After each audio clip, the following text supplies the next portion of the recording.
The platform level interrupt controller allows us to control external interrupts. That way there we're signaled by one signal called the external interrupt, but then we can query this platform level interrupt controller, which will sort by priority order and give us the next one. So we don't have to do much whenever it becomes an external interrupt. Instead, all we have to do is know we get an external interrupt and then the platform comes through.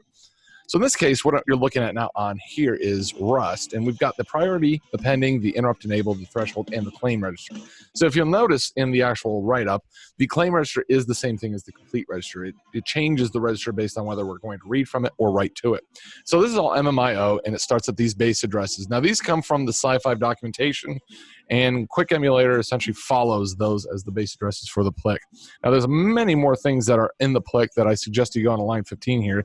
This Sci5 technical reference document will show you that depending on if we have multiple CPUs, multiple hearts, that sort of stuff, we can control the PLIC for each one of those hearts. So in this case, the first thing, let's scroll down here. I know you love scrolling, so let's just see what's going to happen here. First thing we have to do is enable it. And so to enable a specific identifier, so in this, UART is 10. So to just keep in the back of your mind, interrupt 10 is the UART. And so what we're going to do is essentially I'm going to use that as most of my examples here. So if we want to enable 10, essentially what we do is we do a bit field. So in this bit field, each register is 32 bits. And so bit 0 is interrupt 0, bit 1, index 1 is 1, interrupt 1. And so essentially what we do here is we want to set 1 at the bit index 10. And so we can just do a left shift here. So we take 1, we left shifted the number of places that the ID is, and then we write that to a register. Now, if we don't do this or, we're going to clear all the rest of those interrupts to 0, and we're going to disable them. So after we've enabled an interrupt, the PLIC then allows, because the UART, as soon as I type, it's going to be sending interrupts. So remember, on the UART itself, the UART driver itself, we can actually control whether it's going to send an interrupt or not based on receive or transmission. And we set it to send an interrupt every time it receives something so that we can actually write it. In this case, the UART, if we enable it, is going to start sending signals over to the PLIC. And then the PLIC is going to start sending signals over the CPU through that external interrupt. And the way to get that, essentially we have all these little locking gates here. So the UART, we have to open that gate, allow interrupts through, and then we have to go through the PLIC's interrupt, allow that through all the way to CPU. And then the CPU, if you remember the M status and the MIE, the machine interrupt enable register, we have to enable external interrupts. So that's a third gate that we have to open before we get to our trap handler. And so this is how we enable it. So this is one of the weirdest things about the PLIC. Well, it's not weird, but in the PLIC, we use a bit field when enabling it. But whenever we're doing reads or writes to the claim register, we actually give it the actual number, like 10, instead of a bit field, that sort of stuff. So the threshold is we have 7 different priorities that we can do with the PLIC. And the threshold is the high watermark. So everything has to jump that high watermark before it's heard. And so the threshold is just saying, okay, well, we're getting inundated with all these different interrupts. We want to set the threshold to just listen to these priorities. And so what we do is if we set the threshold to 7, anybody that's 7 or below can't be heard. And so in this case, it has to be greater than that priority, otherwise we won't be able to hear it. So if we set it to 0, everything's greater than 0. All priorities are greater than 0, so we're going to be able to hear them. If you notice I use this AND operation here, that's because only 3 bits go into the threshold register. It's a value between 0 and 7, so it's 3 bits. Even though the register itself is 32 bits, we are just going to store or load the last 3 bits. Now, after we set the threshold, that's a high watermark. Even though we enable the register, its priority has to be sorted, and then this threshold says, okay, well, if this priority doesn't meet, then we're not going to listen to it. And so as we set the threshold down and then the priority either is greater than or equal to that, then we can actually listen to that interrupt that comes through. As soon as the interrupt comes through, it's going to signal through that external interrupt. Let's go to the trap here.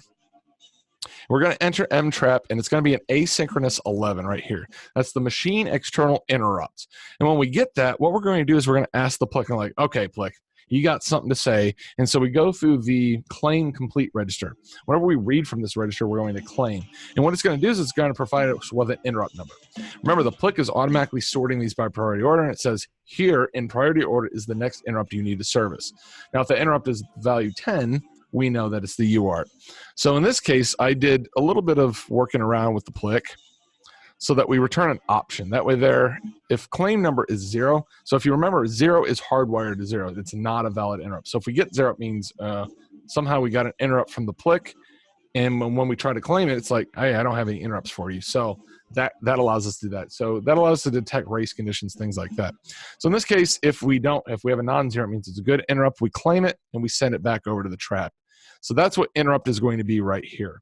Then we match it, and right now I just am looking for the UART, and then we handle the UART as such. So after we handle it, so we claim it from the PLIC. Now we have the interrupt that the PLIC is telling us, here is what just interrupt. It's in priority order. Go ahead and handle this. After we handle it, we have to tell the PLIC that we're done with it. So the PLIC is ordering us, you better handle this whenever we read from the claim register. And then we have to say, hey, PLIC, we handled it. So if you notice, I'm calling complete, and I'm actually passing the full interrupt number. And that goes down to this code right here. Essentially, we use the PLIC register, but now the claim register, but we're now going to write into it. That becomes the complete register whenever we do a store into it. And in there, I give it a 32-bit identifier, which is the interrupt identifier. And so if you look at this, if we give a an invalid value to complete that we didn't claim first, it's just going to silently ignore it. Or if it's in there somewhere, it's going to clear it. So there we go. We claim it. It gives us a number. It says, this is the interrupt you need to handle. As soon as we're done with it, we complete it. That way the PLIC can reset everything, and now we resume normal operations. So the PLIC is actually a fairly straightforward thing. Now, it took me a little while to dig in the documentation, figure out how all of this stuff works, because it's not like any interrupt controller that I've dealt with so far. So it's not that big of a deal. It's just I had to get through the documentation, see, okay, let's see, we're using bit sets here, and now we're using the actual interrupt number here. That's essentially it, but it's not that big of a deal. Even with Rust, Rust is great with this option U32 enumeration, so we can have none and some. And so I'm just going to use that. By the way, that's in the interlude, so I think that's what they call it, interlude.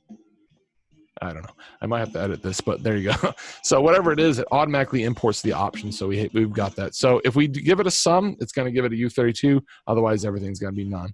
And then we can use that to determine whether we actually got a spurious interrupt, something that we weren't supposed to get, or whether there is a legitimate interrupt. So there you go. There's the PLIC, MMIO controls. And if you get into this document, you'll see the PLIC. There's a lot more stuff to it. But essentially, that's the general idea of what's going on. Enable it. Set its priority. Set the threshold so that the threshold is below the priority so we can jump that hurdle. And after we're done with that, any interrupt's going to come through. It's going to signal the external interrupt on the CPU, provided we enabled it. And then what we're going to do is we got to claim it. So we ask the PLIC, what is the next interrupt I need to service? That's through the claim register. When we read from the claim register, it will give us a 32-bit number, which is like, this is the interrupt we need to claim. After we're done with it, we handle, just like I did in UART, we read from the UART, we do everything we need to do, and then we say we're complete. If we don't complete this, it's going to keep interrupting us, and we don't want that. So, in fact, you can't hear any more interrupts until you complete it. So go ahead and comment out complete and see that as soon as you type something from UART, you'll probably get one character, and then no more after that. So after we complete it, the PLIC resets it and says, okay, UART, I'm ready to listen to you again. And that is the PLIC. Have a good day.